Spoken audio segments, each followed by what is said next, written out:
Hey, what's going on everybody? Welcome back to another video. In today's video, I want to talk about how patch 6 was probably the best patch that Fallout 76 has received so far. I've been waiting a few days to make this video because I wanted to play with the patch for a few days just to make sure that it was the best patch so far.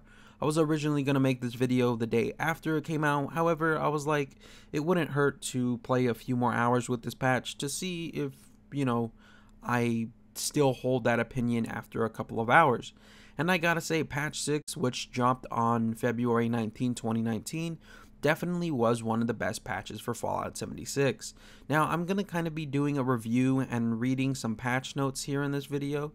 Yeah, I'm not going to read each and every single thing that the patch notes did, but I'm just going to kind of talk about it in overview, and it will kind of play as a slideshow in the background.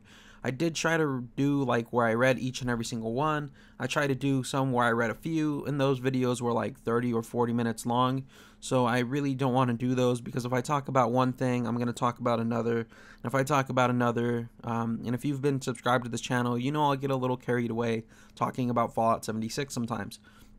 So here we go. Fallout 76 patch notes February 19, 2019. Automatically looking at the patch highlights, one of the best ones was the increased stash limit. It increased the stash size from 600 to 800. I gotta say, this was probably the best quality of life increase that I think we have had inside Fallout 76 so far. Just because 600 was really a struggle to manage your stash. It would often be getting rid of stuff that you really liked for stuff that was necessary. And that was really unfortunate, but with 800 I can now keep stuff I really like and then keep stuff that's necessary like my junk and my aid. And I hope it goes up to 1,000 one day because as the game does progress, as the game does go on, as the game does get updated, new items and stuff like that will get added into the game, new armors. And I would like to have room to collect those just because I am a bit of a collector when it comes to Fallout 76. However, I really haven't been able to collect everything I've wanted to collect inside Fallout 76 because the stash limit has been so low. So I think the stash limit increase from 600 to 800 was really good. Going on to player icon display, this one was really cool. It just now displays icons whenever you hover over another player and or an owned workshop on the map, and you can also see and view turrets created by someone else as well. I think this is really nice. It was just kind of like a really nice change, something like aesthetically pleasing, I guess. I think it's really cool that I could hover over another player, see their icon. I think it just adds a little bit more oomph rather than just a level and a name. I think it's just a way to like kind of personalize your character a little more, and I think that's really cool. I also think it's really cool when you do it on a workshop so you know that it's definitely owned or not, so you really don't have to do too much time looking to see if it's owned. The turrets thing is really cool as well because sometimes I wouldn't know whose turret was whose turret if it was just a turret that was out in the world or it was somebody's actual turret, and sometimes I'd be afraid to shoot the turrets, in case I got wanted. So I think the player icon display is a really nice thing. Going on to Scorch Beast attacks, it talks about we've reduced the frequency of Scorch Beast sonic screech attacks, so you have a little more time to react between volleys. This was a huge improvement as well. If you've ever been a low level player, and I'm usually playing low levels because I start new characters all the time, just because that's what I like to do. If you've ever been a low level character and you fought a Scorch Beast, you'll know how annoying it is to do with the screech attacks, and especially the volley that they do. Pretty much, if you're out in the open anywhere and you get attacked by a Scorch Beast, you're just going to get pelted and pelted and pelted with the sonic scream attacks just relentlessly, and there's almost no break in between. So I'm really glad to see that they reduced the time between volleys. Going on into Wanted, it talks about we've made an adjustment so that players must now destroy objects in another player's camp or workshop to become wanted, which should also reduce case of accidental crime. I gotta say, this was a really nice one as well. I used to go and try to help people defend their workshops, or I would try to help them defend their base, and I would accidentally shoot something of theirs, and now I'm wanted, and then they kill me because I'm wanted, and then I lose all my junk that I worked a couple of hours for. So I think this is a really nice one, just because I'm no longer have to fear getting wanted because I want to help someone, and if I accidentally shoot something of theirs, then I become wanted, and then everyone tries to hunt me down, even though my bounty's only like 10 caps or whatever have you. Going on to workshops, it says you can now contest a workshop that's owned by another player from anywhere inside the workshop build area, which should make it easier to attempt to contest the workshop, even if it's barricaded by the owner. I gotta say, this makes for more dynamic fights when it comes to people taking over workshops. However, the unfortunate thing is even if you take the time to barricade, it's really not going to defend from other players, which kind of sucks, because the whole point of barricading was to protect from other players. It was a really good method to protect from other players, because other players couldn't do anything when you would barricade, the workshop. And now that I can't do that anymore, it kind of sucks, but I see why they did it. There was some people who weren't clearing the barricades before they left, and that would just, block off the workshops for the people who came next, and to pretty much make that workshop useless for that entire server until people joined another one or whatever have you. So I'm glad to see that they did that, so I could just take over any workshop, even if it's barricaded. I think that's really nice. And I really haven't had a problem with people taking over workshops. It's like most players want to just avoid the trouble of fighting someone else. I think most of them would just rather leave, find a different server, and take over a workshop there. So there really is no need to barricade the workshop like I once thought. So I understand this, and at the same time, I'm a little bit sad because I used to barricade, but then again, it's not a huge deal because most players really don't contest workshops, or at least when I play, they don't. So those were the patch highlights, which were really, really good in my opinion. But then you move on to things like general, balance and design, camp crafting, and workshops.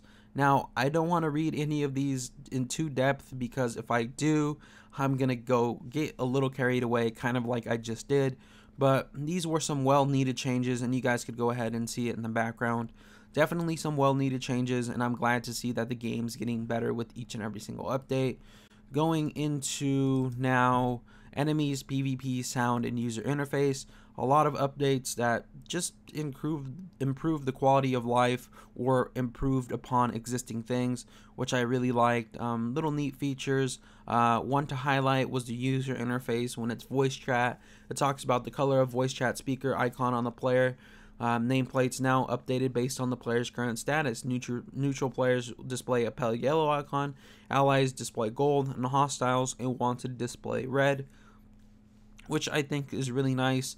There's a lot of other changes there if you want to read those as well, and I'm really happy to see those. Going into bugs, fixes, performance and stability, art and graphic.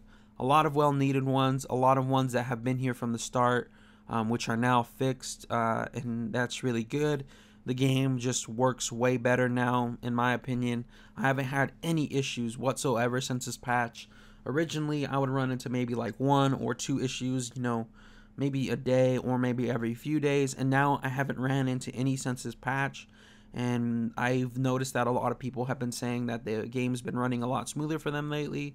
So I'm glad to see that these performance and stability updates were made, as well as the art and graphics update as well. Going into camp crafting and workshop updates and enemies as well, they just fixed a bunch of stuff, which is really good. One to really highlight was a couple of the exploits, where it addressed an exploit that could allow items to be duplicated when moving camp locations, and then addressed an exploit that could allow items to be duplicated if a blueprint failed to save properly.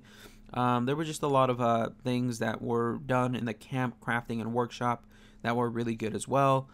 Going into the Scorch Beast Queen, this was a huge one. The Scorch Beast Queen can now correctly drop plans from full range of Ulkrite Power Armor mod plans in her loot list, and players now correctly receive a random roll from her loot list. This is a really good one. I remember fighting the Scorch Beast Queen. I think I fought her about 4 or 5 times since I've played the game, and 2 of those times I actually didn't get anything, and it kind of, kills the whole point of fighting a Scorch Beast Queen. But then again, I've never really went through the trouble of launching a nuke except for one time.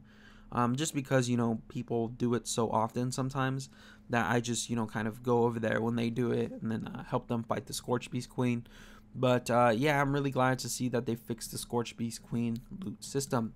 Moving on into items, a lot of stuff was fixed, a lot of things that people were complaining about, asking about. One of the ones that I like the best that said removed an apparel recipe that was not intended to be available in game, as well as items created using that recipe. Sorry for the phone in the background, by the way. But there's a few other changes there, and if you want to read them all for yourself, you can. But a lot of nice stuff was fixed in items as well. Going into perks, PvP, quest and events, challenges, and survival, a lot of things were fixed, which I really liked. The disease one, radworms now only increase radiation damage taken by 50% and no longer incorrectly increase mutations and other effects, which is really nice, which was a big issue, and I'm glad to see that they fixed it. So there was just like a lot of things, you know, quest and events changes that were made. Those are always good, especially when you're doing a quest and it bugs out, which has happened to me a few times, and I'm glad to see that they're fixing them more and more. But like I said, since this patch has gone live, I have not had any troubles whatsoever. A lot of good fixes here, and if you want to read them for yourself, they're obviously right there. Going into the last one, this was just like a bunch of user interface stuff that was changed, and just like tons and tons of things were fixed. Shop things, team things, holotapes, just all kinds of stuff was fixed in this one. I really liked a lot of the changes that were made in this update, and it looks like this update was the best one that's been released for Fallout 76 so far. It seems different than the other ones. It seems like Bethesda Game Studios has really come together on this one, or at least a team around Fallout 76 has, and decided that they wanted to do a really good update, and this was a really good one. We also have that Wild Appalachia content coming in patch 7, which is next month, which is essentially the new content every week for a couple of months. So I'm really glad to see that as well. And with this update and that update, the game seems to be getting a lot better, or will get a lot better very soon once that new content is added. But by far, this is definitely the best patch that has ever been released for Fallout 76 in my opinion. Anyways, let me know what you guys think about it. Sorry for no video for the last couple of days. I'm trying to get some other channels started, believe it or not. A gaming channel more specifically, where we're just gonna play either a AAA title or some form of indie game, depending on what I could afford that month. Yeah, I'm gonna do a gaming channel for you guys soon. Link is down in the description below if you want to subscribe to that and support me. I think I'm gonna start with some Metro Exodus. I know I'm a little late to the party, but I think it would be nice to play it nonetheless, just because it's a game I've wanted to play for a while. I'll probably play a lot of the games I've wanted to play for a while, but I don't want to get too into it because I'll get carried away, kind of like I did with this video.